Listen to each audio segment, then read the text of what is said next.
ငါအဖွဲ့အစည်းကပညာမတက်လို့ငါရွာလူတွေကတုံးတယ်အဆင်မပြေဘူးလှုပ်လို့ရမှာမဟုတ်ဘူးအခုကြီးလည်းမပေးဘူးကန့်လန့်ကတိုက်ကြသေးတယ်ဒီပြီးတော့ရွာမှာတိုင်းကြုံခဲ့တာလေရှင်ကကန့်လန့်တိုက်ရတယ်မကဘူးနော်ဖက်ပြေးရအောင်လှုပ်တယ်တပြီးတော့ကိုရင်လေးနှစ်ပါးမွေးတယ်လားတပါးယူသွားတာယူတာကန်ဆိုးတယ်ပြောပါတော့ဆရာရဲ့ကန်ဆိုးတာပြောမလားမသိနော်တော့ငယ်ငယ်လေးတဲ့တက်ခံပါလာပါဦးကလေးကမပြည့်ရှာတော့ဒီလူတွေပေါင်းဖြစ်တဲ့အချိန်ကျတော့တဏှာရာကနဲ့ပေါင်းပြီးတော့ပိုးယူသွားနေပါပဲအဲ့တော့ဒီကလေးကြောက်တော့တေရောခေါင်းကရောဒီတော့အိမ်ရမိဘတွေလည်းခေါင်းပူလိုက်လေသူများကလေးခေါ်သွားလေရွာလည်းဒီလိုချီကျူးပါလေလူကုန်ကူးနေတယ်တဲ့ဟလားဒီပြီးတော့လူကုန်ကူးနေတဲ့ဘုန်းကြီးတဲ့ဘာလို့ရွာမှာတို့အများကြီးလုပ်ပေးထားတာပေါ့ဗျစာကြည့်တိုက်တွေရောကွန်ပျူတာတွေရောသူတော့ရှင်ပြရွာအများကြီးလုပ်ပေးတာလေဒီတော့အိမ်ဘာလုံးပေးနိုင်ဘူးလေရွာအများကြီးလုပ်ပေးတော့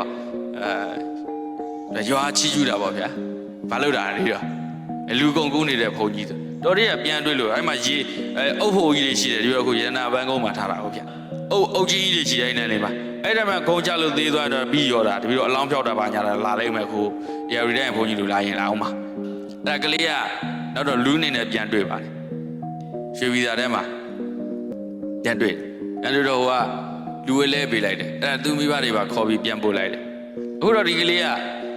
အုံတော့ပြန်မကောင်းတော့ပါဘူးဒီတော့သူမှတ်မိတယ်ယူတာတော့တော်ခါအောင်ယူတာဒီတော့မှတ်မိတယ်အဲ့ဟောစရာကောင်းတယ်နော်ဒီတော့အပြစ်မရှိဘူးဆိုတော့သူအမြဲတမ်းပြောတယ်ခုချိန်ထိသူပြောနေတယ်မယ်ဒီကလေးက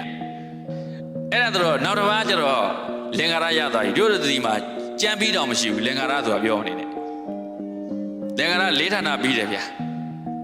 အခုနှစ်ကြမ်းသွဲသွားပြီဗျာဘယ်သူမှတရားလုံးသိလဲမသိဘူးစိတ်လဲမဝင်တော့ခုနကလေးဖြစ်တော့ဗာပြောတပြီးတော့လူကုန်ကူးနေတယ်